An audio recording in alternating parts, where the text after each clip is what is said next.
Hello friends, তো আজ ছিল আমাদের অফিসের গণেশ পুজো। তুমি দেখতেই পাচ্ছ তোমরা সবাই যে পুরো রেডি টেডি হয়ে হলুদ রঙের পাঞ্জাবি পরে কচি সেজে চলে গেলাম অফিসে গিয়ে দেখি রোহিত আমার জন্য বসে আছে। কারণ কি, আমাদের উপরে দায়িত্ব ছিল ডেকোরেশন করার জন্য, মানে অফিসটাকে একটু ফুল দিয়ে সাজানোর। তো সেটা আমরা গিয়ে দেখি যে রোহিত আমার জন্য অলরেডি অপেক্ষা করছে, কিন্তু আমাদের কাছে এখনও পর্যন্ত কোনো জিনিস আসেনি। আর এই দেখো, রোহিত একা হাতে সমস্ত কাজ করছে, আর তার সঙ্গে আমিও লেগে পড়লাম কাজ করতে। তো এই যে এতক্ষণে আসছে সব বাজার, মানে ডেকোরেশনের সব জিনিসপত্র নিয়ে। কি বলবো এই ছেলেটাকে, আর টাইম আমি বুঝাতে পারলাম না, টাইম শেখাতেও পারলাম না। তারপরেই লেগে পড়লাম আমরা ডেকোরেশনের কাজে। রোহিত নিজের একটু শিল্প দেখানোর চেষ্টা করছে। বাংলায় আছো, শিল্প নিয়ে চলতে হবে।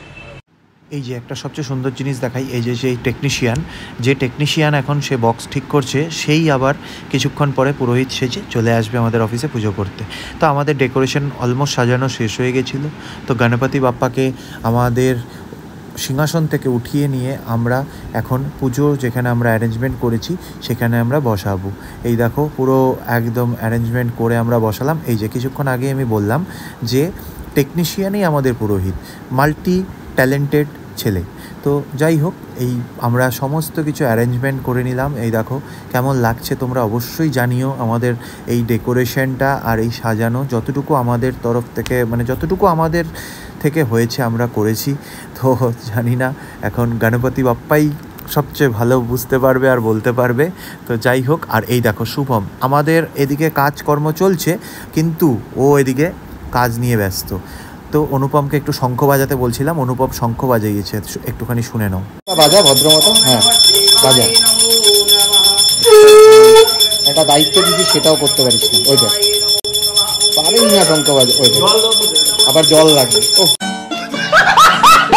তারপর যাই হোক, অনেক কষ্ট করার পরে শঙ্খটা বাজলো, আর এদিকে তান্নুও চলে আসছে। সবাই আমরা একসঙ্গে দাঁড়িয়ে গণপতি বাপ্পাকে বরণ করে নিলাম। এদিকে দেখো সম্রাটও চলে আসছে, মানে ও তো সব কিছুতেই লেটেই থাকবে আশা করি। মানে যে কোনো কিছু হয় অফিসের, যে কোনো কিছু কাজ সব কিছুতে লেট, আবার এসে আবার বিভিন্ন ধরনের বক্তব্য ওর থাকেই। এগুলো ওর মানে ইয়েতেই আছে, কুণ্ডলিতে আছে। এই দেখো কি বক্তব্য দিবে এখন, দেখো। পারলাম না, আমি জাস্ট এখন পুজোর মুহূর্তে ঢুকেছি। অল ইন্ডিয়া যেটা সবই আরাধনায় আজকে, সেটাই বাবার আরাধনা। প্রত্যেক বছরের ন্যায় এই বছরও আমাদের প্রসাদ বিতরণী অনুষ্ঠান, যেখানে প্রসাদ আমাদের নিচে সমস্ত কিছু অ্যারেঞ্জমেন্ট রেডি হচ্ছে, আর ওইদিকে রোহিত সমস্ত কিছু অ্যারেঞ্জমেন্ট রেডি করে দাঁড়িয়ে পড়েছে প্রসাদ বিতরণী করার জন্য। তো আমাদের প্রত্যেক বছরের ন্যায় গণেশ পূজা এইবারও খুব ভালো কেটেছে, আর আমরা যেন ভালোভাবে থাকতে পারি। তো আমার ভিডিওটা কেমন লেগেছে একটুখানি কমেন্ট করে জানিও। গণপতি বাপ্পা মোরিয়া।